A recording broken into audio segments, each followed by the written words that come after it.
Hello students. आज हम पढ़ेंगे अमेरिकन कॉन्स्टिट्यूशन बैकग्राउंड या अमेरिकी संविधान की पृष्ठभूमि। अमेरिकी संविधान के विकास पर वहाँ की भौगोलिक परिस्थितियों, सामाजिक जीवन की परंपराओं तथा आर्थिक और राजनीतिक तत्वों का गंभीर प्रभाव पड़ा है। भौगोलिक दृष्टि से संयुक्त राज्य अमेरिका उत्तरी अमेरिका महाद्वीप के मध्य भाग में स्थित है। उसका क्षेत्रफल लगभग 98 लाख वर्ग किलोमीटर है। भौगोलिक दृष्टि से उसकी स्थिति अनूठी है। उसके पास बड़ा समुद्र तट है, प्राकृतिक साधनों के अपूर्व भंडार हैं, खाद्यान्नों की दृष्टि से वह आत्मनिर्भर है, उसके पास सोने की खानें हैं तथा उसे लोगों के भरण पोषण की अधिक चिंता नहीं है। इसकी भौगोलिक स्थिति इसे विश्व के अन्य देशों से अलग करती है।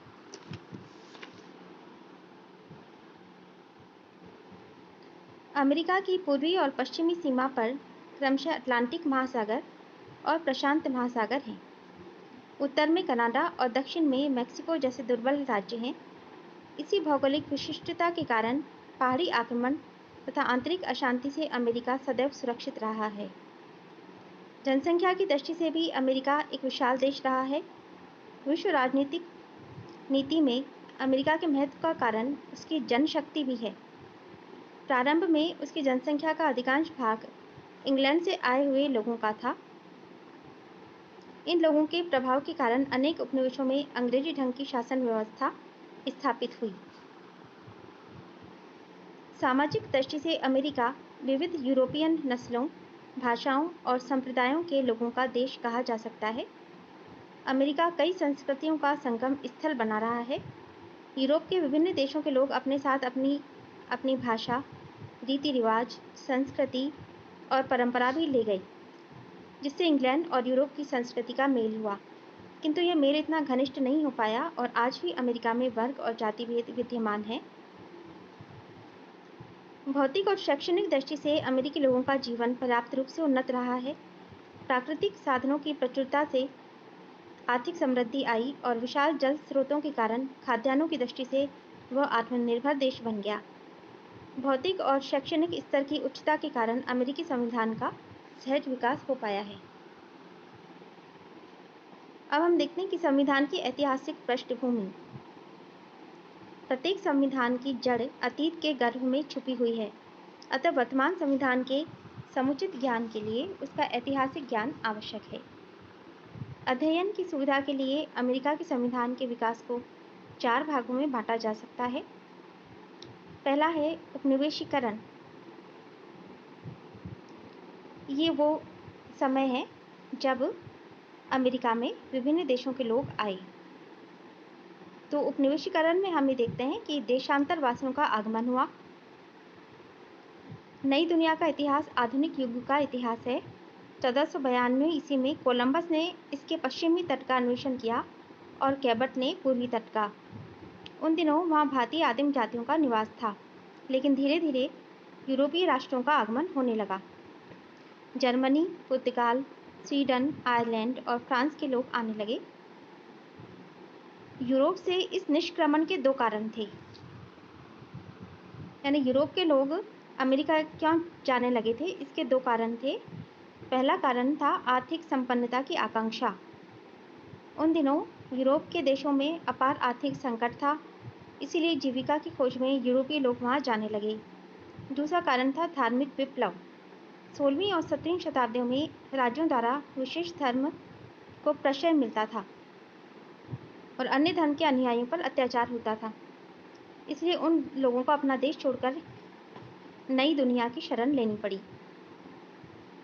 विभिन्न देशवासियों के आगमन ने अमेरिका में एक वर्ण संस्कृति को जन्म दिया। इनमें मुख्य थे अंग्रेज। अंग्रेजों ने अपनी भाषा, स्वतंत्रता और स्वशासन की परंपरा का बीजारोपण किया। अन्य देशवासियों ने भी आंशिक रूप में इस नई सभ्यता पर प्रभाव डाला। अब जब अमेरिका में उपनिवेश बने तो हम देखते हैं कि उपनिवेश और उनके कौन कौन से वर्ग थे। 1732 ईस्वी तक समुद्र के किनारे किनारे 13 उपनिवेशों की स्थापना हुई। इन उपनिवेशों की स्थापना के लिए व्यापारिक कंपनियों, व्यक्तियों या उपनिवेशवासियों के संगठन को वैधानिक स्वीकृति लेनी पड़ती थी। इस आधार पर स्थापित उपनिवेशकों के 3 वर्ग थे। पहला था अधिकार प्राप्त उपनिवेश यानी चार्टर कॉलोनीज। प्रथम वर्ग में वे उपनिवेश थे जो प्रधानतः अधिकार प्राप्त कंपनियों द्वारा बसाए गए थे, कि ब्रिटिश शासन के नियंत्रण में थे, फिर भी उन्हें पर्याप्त स्वायत्तता प्राप्त थी। इनमें रोड आइलैंड एंड कनेक्टिकट मुख्य माने जाते हैं। ये इस वर्ग के उपनिवेश थे। दूसरे थे स्वामी प्रधान उपनिवेश यानी प्रोप्राइटरी कॉलोनीज। स्वामी को गवर्नर या अन्य अधिकारियों को नियुक्त करने, विधायिका सभाओं की स्थापना, न्यायालयों और स्थानीय संस्थाओं का निर्माण करने और क्राउन के विशेष अधिकारों का उपयोग करने के अधिकार दिए गए थे। इनकी बनाई विधि पर क्राउन को वीटो का अधिकार था। इनमें मुख्य उपनिवेश थे मैरीलैंड, डेलावेयर और पेंसिल्वेनिया। इसके अलावा तीसरे तरह के उपनिवेश थे वे शाही उपनिवेश थे, रॉयल कॉलोनीज। तीसरे वर्ग में जो ये शाही उपनिवेश थे, इनकी संख्या सबसे अधिक थी। ये उपनिवेश पूर्णतः ब्रिटिश सम्राट के नियंत्रण में थे। सम्राट के प्रतिनिधि के रूप में गवर्नर की नियुक्ति होती थी और उसकी सहायता के लिए एक परिषद रहती थी जिसका निर्वाचन होता था, और इसकी विधियों की अंतिम स्वीकृति क्राउन से मिलती थी। इनमें न्यू हैम्पशायर, जॉर्जिया, नॉर्थ और साउथ कैरोलिना आदि शामिल थे। अब हम देखते हैं कि इन उपनिवेशों ने स्वतंत्रता की मांग क्यों की। क्रांति के कारण उपनिवेश ब्रिटिश सम्राट की सत्ता को तो स्वीकार करते थे, परंतु उन्हें ब्रिटिश संसद का हस्तक्षेप पसंद नहीं था। जब धन के अभाव में सभी वर्गों पर अधिक कर लगाया जाने लगा, तो उपनिवेशों में तीव्र रोष फैल गया। उपनिवेशों का यह कहना था कि बिना प्रतिनिधित्व के कर नहीं लगाना चाहिए। No taxation without representation. उस समय ब्रिटेन में जॉर्ज तृतीय का शासन था। जॉर्ज तृतीय के हठी व्यवहार और उसके प्रधानमंत्री ग्रैनविल की शोषण की प्रवृत्ति ने आग में घी का काम किया। 1765 में ब्रिटिश संसद ने स्टाम्प अधिनियम पारित किया। इससे उपनिवेशों में बड़ी उत्तेजना फैली। प्रबल विरोध के चलते स्टाम्प अधिनियम रद्द कर दिया, लेकिन आयात शुल्क अधिनियम यानी इम्पोर्ट ड्यूटीज एक्ट पास किया गया। इसके पास होने पर फिर ज्वाला तेज हो उठी। इसी समय ब्रिटिश संसद ने 1773 में चाय अधिनियम भी पास किया, यानी जो टी एक्ट था उसे पास किया गया, जिसके विरोध में मैसाचुसेट्स में प्रदर्शन हुए।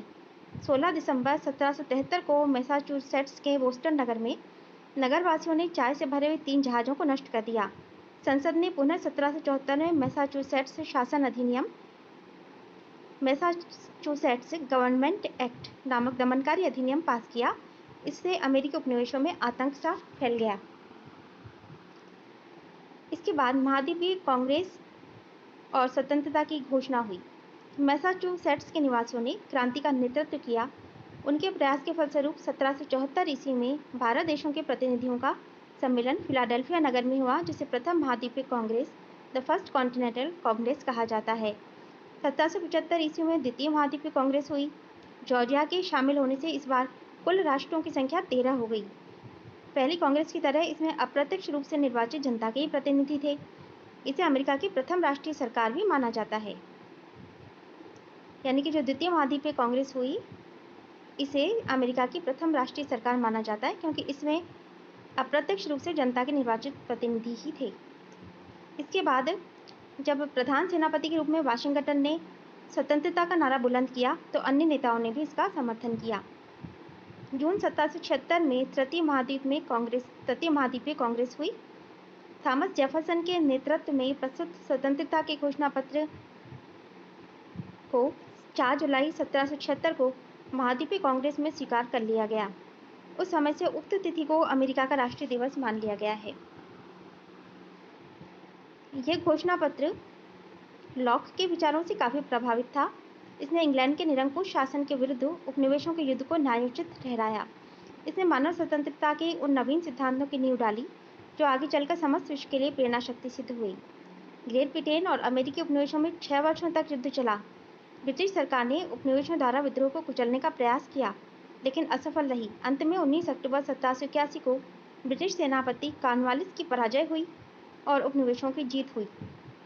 ब्रिटिश कॉमन सभा ने युद्ध समाप्त करने के लिए मतदान किया और लॉर्ड नाथ की सरकार ने अपना त्यागपत्र दे दिया। सम्राट जॉर्ज तृतीय ने नई सरकार गठित की, जिसने अमेरिका की स्वतंत्रता को मान्यता दे दी। इसके बाद हम देखते हैं कि अमेरिका में राज्यमंडल का निर्माण हुआ। राज्यमंडल की स्थापना के लिए पहले भी कई बार प्रयास किए गए थे, परंतु वे योजनाएं सिर्फ काल्पनिक बनी रही। कांग्रेस की एक समिति को राज्यमंडल का प्रारूप तैयार करने का भार सौंपा गया। 17 नवंबर 1777 ईस्वी में कांग्रेस ने प्रारूप को अपनाया। उसे विभिन्न राज्यों के पास अनुसमर्थन के लिए भेजा गया और उनके द्वारा अनुसमर्थित होने के बाद 1 मार्च 1781 ईस्वी से उसे प्रभावित घोषित किया गया। राज्यमंडल के अनुच्छेद संयुक्त राज्य अमेरिका के प्रथम संविधान माने जाते हैं।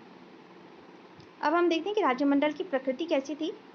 राज्यमंडल 13 उपनिवेशों का एक स्थायी संघ था। एक तरफ राज्यों ने सभी राज्यों की सुरक्षा, स्वतंत्रताओं की रक्षा और पारस्परिक सामान्य हित के उद्देश्य से आपस में संगठन स्थापित किया था, और दूसरी ओर अपनी सार्वभौमिकता, स्वतंत्रता और उन क्षेत्रों और अधिकारों को जो संयुक्त राज्य को नहीं दिया गया था, उसको बचाए रखा। शासन यंत्र की व्यवस्था अत्यंत थोड़ी थी। कांग्रेस की सरकार का एकमात्र अंग थी। कार्यपालिका का भी प्रबंध नहीं था, लेकिन कांग्रेस कर्मचारियों की नियुक्ति कर सकती थी। एक पृथक न्यायपालिका की स्थापना भी नहीं हुई थी। कांग्रेस को युद्ध घोषित करने, संधि करने, वैदेशिक नीति का संचालन करने, राज्यों के अनुपात में कर और सेवा लेने और राज्यों के पारस्परिक झगड़ों का फैसला करने और प्रशासनिक अधिकारियों की नियुक्ति करने के अधिकार थे। संघ शासन के बदले राज्यों का भी अपना कुछ कर्तव्य था, जैसे कांग्रेस की आज्ञा को मानना, दूसरे राज्य के नागरिकों को पूर्ण अधिकार देना, कांग्रेस द्वारा आपसी झगड़ों का निपटारा करवाना आदि। लेकिन इस राज्यमंडल में बहुत सारे दोष थे, क्योंकि राज्यमंडल की सबसे बड़ी कमजोरी थी कि राज्यों की स्वेच्छा पर कांग्रेस की निर्भरता थी। कांग्रेस को कर लगाने और वसूल करने की शक्ति नहीं थी, वह धन के लिए राज्यों पर आश्रित थी। दूसरी ओर राज्य युद्ध और सामाजिक अशांति के कारण अपना भाग चुकाने में असमर्थ थे, अतः सरकार को अर्थ संकट का सामना करना पड़ रहा था। कांग्रेस द्वारा पूर्ण नियंत्रण के अभाव में अंतर्राष्ट्रीय व्यापार के मार्ग में अनेक बाधाएं खड़ी हो गई और अंतर्राष्ट्रीय व्यापार में कांग्रेस को यूरोपीय देशों की प्रतिद्वंदिता का सामना करना पड़ा। संपूर्ण देश में मुद्रा की समरूप व्यवस्था स्थापित न हो सकी। राज्यों में कागजी मुद्रा की बाढ़ सी आ गई। व्यापारी वर्ग राज्यों की प्रतिगामी विधियों के कारण खतरा महसूस करने लगे। इस प्रकार सर्वत्र अराजकता सी फैल गई। इस काल को उषा काल के पूर्व का घोर अंधकारपूर्ण समय कहा गया है, the darkest hour before the dawn. इसके बाद क्योंकि राज्यमंडल असफल होता जा रहा था, तो इसलिए फिलाडेल्फिया सम्मेलन बुलाया गया। केंद्रीय सरकार की कमजोर स्थिति के कारण राज्य उसकी अवहेलना करने लगे। राज्यमंडल के अनुच्छेदों को दोहराने के लिए आंदोलन शुरू हुआ। सबसे पहले अलेक्जेंड्रिया में मैरीलैंड और वर्जीनिया ने 1785 ईस्वी में दोनों राज्यों के बीच व्यापार संचालन के लिए सम्मेलन बुलाया। 1786 ईस्वी में वर्जीनिया ने अनापोलिस में संपूर्ण राष्ट्र के व्यापार के संचालन के लिए दूसरे सम्मेलन का आयोजन किया, जिसमें यह प्रस्तावित किया गया कि अगले वर्ष फिलाडेल्फिया में सभी राज्यों का एक सम्मेलन बुलाया जाए, जिसमें राज्यमंडल के अनुच्छेद में आवश्यक संशोधन किया जाए। मई 1787 ईस्वी में विश्वविख्यात फिलाडेल्फिया सम्मेलन हुआ, जिसने वर्तमान अमेरिकी संविधान का निर्माण किया। ये सम्मेलन 24 मई से 17 सितंबर 1787 ईस्वी तक चलता रहा। सम्मेलन के सामने समस्या ये थी कि ऐसे संविधान का निर्माण किया जाए जिसमें विभिन्न हितों का समझौता हो। एक ओर केंद्रीय सरकार को सुदृढ़ बनाना आवश्यक था, तो दूसरी ओर राज्यों की स्वतंत्रता की रक्षा करना भी जरूरी था। साथ ही बड़े और छोटे राज्यों के परस्पर विरोधी दृष्टिकोण में समझौता करना भी महत्वपूर्ण था। इस उद्देश्य से अनेक योजनाएं प्रस्तुत की गई। वर्जीनिया योजना, न्यू जर्सी योजना, कनेक्टिकट समझौता, व्यापार और दास व्यापार समझौता आदि योजनाएं प्रमुख थीं। अंत में नए संविधान के प्रारूप को सर्वसम्मति से स्वीकार कर लिया गया, लेकिन उसे लागू करने के पूर्व उसका 13 राज्यों के विधानमंडलों द्वारा अनुसमर्थित होना आवश्यक था। संविधान के कुछ विरोधियों ने अधिकार पत्र के अभाव में इसकी तीव्र आलोचना की। इसको संविधान के प्रवर्तन के बाद संशोधन द्वारा अधिकार पत्र जोड़कर दूर करने का सुझाव दिया गया था।